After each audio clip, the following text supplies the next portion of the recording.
one of the biggest pop culture icons in human history. You have Superman and Batman, and then you got Godzilla. First debuted in 1954, and it was directed by Ishiro Honda. 33 Japanese films have been produced by Toho. There have been 5 American films with Godzilla, a bunch of video games, novels, comic books, television shows, and he's now known as the King of Monsters. The original in 1954 is often regarded as like the first kaiju film. The most common theme is that he's just been awakened and empowered after many years by nuclear radiation. With the bombings of Hiroshima and Nagasaki and the Lucky Dragon 5 incident still fresh in the Japanese consciousness, Godzilla was conceived as a metaphor for nuclear weapons. Others have suggested that Godzilla is a metaphor for the United States, a giant beast woken from its slumber that then takes terrible vengeance on Japan.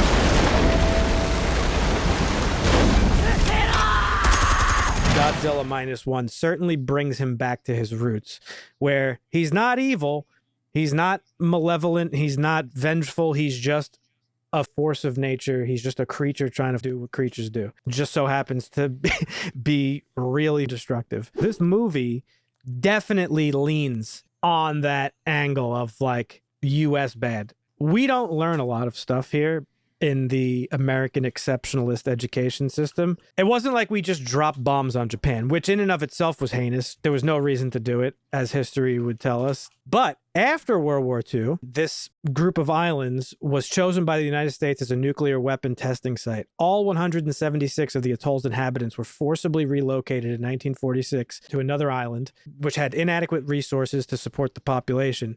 The people began experiencing starvation by early 1948, and they were moved again to another island. The United States used the islands and lagoon as the site of 23 nuclear tests until 1958. So basically, the United States walked in, started testing thermonuclear weapons at this point in time on a population that they did a lot of weird stuff in the archipelagos over there. Yeah. Was that covered in Untold History of the United States? No. I feel like it was. I don't think that particular part. No. Maybe briefly. No secret that the United States is kind of fucked up. But Yeah. imagine being Japanese and like what America represents to you. Like, we're monsters, okay?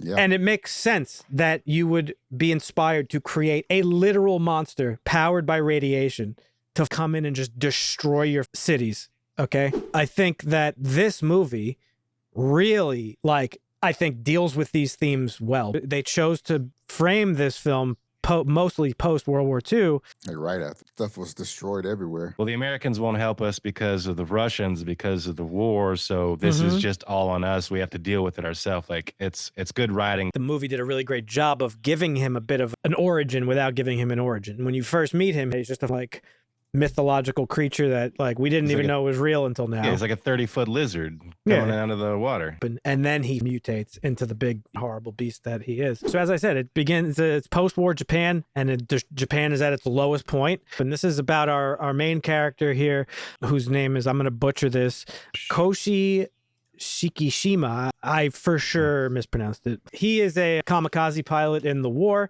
and as we know, kamikaze pilots had a very specific duty during World War II. Japanese aircraft were loaded with explosives, and they were tasked with making deliberate suicidal crashes into enemy targets. They're a very honorable culture. They are a very honorable culture. Our main character did not fulfill his duty. In fact, he left. He did not want to sacrifice his life. Yeah. He snuck away to land to say, oh, there's some problems, I don't know. Yeah. And then they couldn't find any. Right. And this is where he first encounters little baby Godzilla, who devastates this island that he's on. And he's tasked with shooting Godzilla with the plane's gun. And again, he sort of retreats and doesn't pull the trigger, causing everybody to die. And he returns home to Tokyo, which has just been basically fucked up from a bombing raid.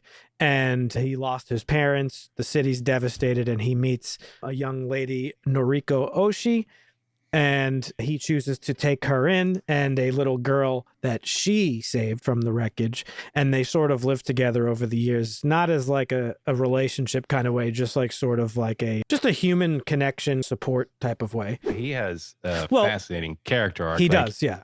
He comes off as a straight up coward in the beginning. He's shamed for it by some of the people in the film along the way. Every time he freezes or comes into contact with something, people around him, they all die and he survives. So he's got this survivor's guilt. He has terrible survivor's guilt. Yeah. Yes, for sure. It's a really well written and well acted movie that Godzilla just happens to be in. It's like God. That's what I was going to say is what separates this film from the MonsterVerse films is you don't really know or give a fuck about any of the humans in that. It's all about Kong and Godzilla. And this one, you're like, holy shit, man, these poor people. And this guy, Shikishima, man, get it together, bro. I mean, you could take Godzilla out of the story altogether, and this is just a really great story of like survivor's guilt about a guy in the war who didn't want to suicide bomb himself for his country, who comes back to everybody else had died and sacrificed, and he didn't. It's like, really, it's just, that's what this is about, and Godzilla is just like in it. And I thought that was brilliant. And you also, you get to the, to jump to the end, you get to the conclusion of like, you can do the right thing and not die. Like there is an option where like, then that's get away from the whole kamikaze thing was kind of stupid is a little bit of the message I got there, but yeah, the movie was very enjoyable. The ex-Navy officer or general or whatever, that speech he gave, I thought that was awesome. He said, our country hasn't really valued lives as it should by not incorporating injector seats into the freaking kamikaze planes and all these other things. Japan was ruthless back then. Like when they were fighting China and they were just sending hundreds of thousands of people. Just go fuck them up and die. We don't care. We'll just keep sending more. Yeah, I enjoyed this. The visuals were stunning. I mean, the destruction of the buildings and the terrain, but also Godzilla himself and his heat beam was awesome. The plot was really good, and the drama was really good. That was something I definitely took note of. I actually got a little choked up leading up to the pilot flying the fighter into the Godzilla's mouth. Yeah. Like, because they cut to the silence and just kind of, they just really set like a, I don't know, it just felt like a super heavy, it was like a super heavy scene. Like that was really well put together on that scene. There was a couple I just love how animated Japanese actors are. I want to give some credit to the cast. Yeah. Not only their faces, but their voices as well. It's just, it comes together really well. There were a couple moments where I got choked up, and like the story between the two main characters, obviously they aren't in a relationship. There's like a bond between them. Whether that goes on to become romantic or not is neither here nor there. They loved each other. This movie just really, for me, grounded Godzilla in a way that I haven't really ever seen before. Probably has to do with the fact that it's like the visual effects, but also just the storytelling in this one, I think really grounded him for me, which sounds ridiculous because it's a giant lizard that shoots fire out of his mouth. But when I say grounded, like because the story and writing was so good, this movie is more about war. It's like, this is a war film, really is what it is. Yeah. And kind of, I mean, like going to the war thing, how the Soviet Union and America wouldn't help. It's kind of like the same with like, if the problem's in your country, you deal with it. We're not going to help you until we have to. Kind of like the same thing with America and like Hitler, right? Like they didn't want to help until they had to, or they felt that it was going to be crossing over. This movie was about like healing and like, redemption and like all those things. Yep. I agree. I don't see the value of life and the worth of life are, that's in there a lot because, I mean, he goes through it and then discovers, his lady's still alive and, he's still alive. There's a lot of that in this and it's really good. Maybe I'm just reading too much into it, but I really feel like these themes that we're talking about were like all within this movie. Like, oh, absolutely. Yes. I mean, at the end, like they killed Godzilla and they're still saluting the motherfucker like, hey, good fight, brother. Sorry about it. But you're dead now. But that goes back to the old Godzilla films where he's not an entity that has like hate or feelings or is like, I hate humans, I hate that's not what it is. He's just an animal. Like a T-Rex. I just am. Yeah. Right. He just is. Isn't evil. So that's why they saluted him, because he's a creature of nature. They just had to, like, it's a matter of fighting for survival, right? That's life. Life is fight. You want to go after me? I'll go after you. Right. And we'll see. Better man wins. If Godzilla didn't, let's say, destroy cities or whatever the fuck, or anything in his path, the fact of the matter is humans are such that we would probably fuck with him anyway. Oh yeah, we would 100% Right. kill him, Yeah. and or chain him up Right. and study. Like it would not be a nice thing that we And- did. Like, And that's more true. in line with King Kong. That's like pretty much what King Kong is. It's like, oh, here's this Right. creature that we just should leave alone, but we're going to chain it up and bring it to America for money and fame. This movie was amazing. I think all was the great. themes that we've been discussing were really, really brilliantly like showcased in this movie, and like Yeah. Mhm. subtly too. Like it's not like the movie saying like "fuck America," like not once really even, but it has those themes throughout it, and not in a pro-Japanese way where it's like fuck America for what they did to us. It's more of like a pro-human thing that I kind of felt from it. I don't know. yeah, no, it's a we're on our own, Yeah. and we're We fucked, got to get it done. and our imperial ways aren't working, and we need to Mhm. find a better way through this. And Yeah. at the end, you kind of do, like, even through all the loss and everything, and the judgment and the guilt and all that stuff, like you find a way and you make it through. You fight. Yeah. And it just as a Godzilla flick, I thought it was awesome. Like the action was great, the special effects were great. Godzilla was doing all the things you want to see Godzilla do. I thought it was awesome that they took a lot of inspiration from Jaws, and a lot of this movie is shot like in the open sea of him Yeah. swimming and like So sort the of his swimming was fins. awesome. Yeah, Yeah. It they did a was. really good job. I'm glad they won an Oscar for this, because Oh yeah. like, even though Marvin said like the walking is a little funky sometimes, and it looks a little weird sometimes, but the animation in this, the it was effects great, and yeah. everything, it was amazing. Like Yeah. him heating up the heat ray with the little The charge spikes, up, like yeah. charging up. It was so good. Yeah. Yeah. And the sounds were great.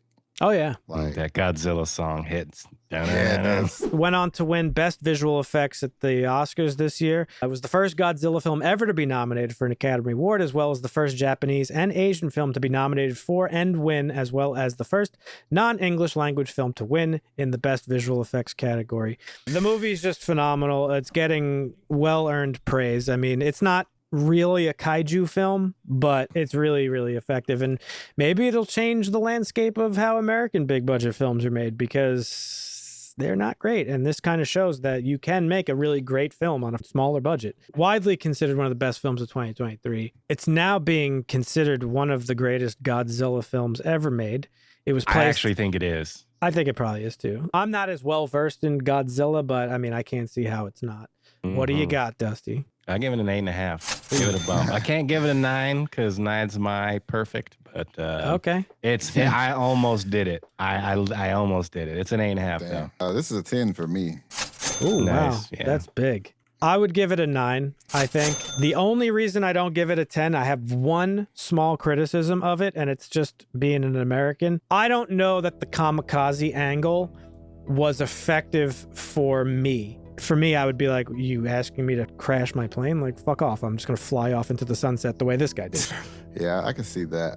So that was really my own thing. It's not necessarily a criticism of the film itself. It's just a part of the movie where I was like a little bit less attached to it, because like I just can't understand what that's like. I was just like, well, that's stupid. You know what I mean? I understood why he would have felt that way, being from that culture in that time, but I couldn't fully commit Hard to relate. Yeah, Hard to relate. Exactly. But otherwise, yeah, it's 9 for me. Great movie. Awesome. I think it was probably, like, I would agree, it's definitely one of the best movies I've seen from 2023. I thought this was better than Oppenheimer. Sorry, everybody. Well, yeah, I agree. And it's not because Yeah. it's like an action movie. Like, again, you take Godzilla out of this, better movie, in my opinion. This is definitely my probably #1 movie of the year.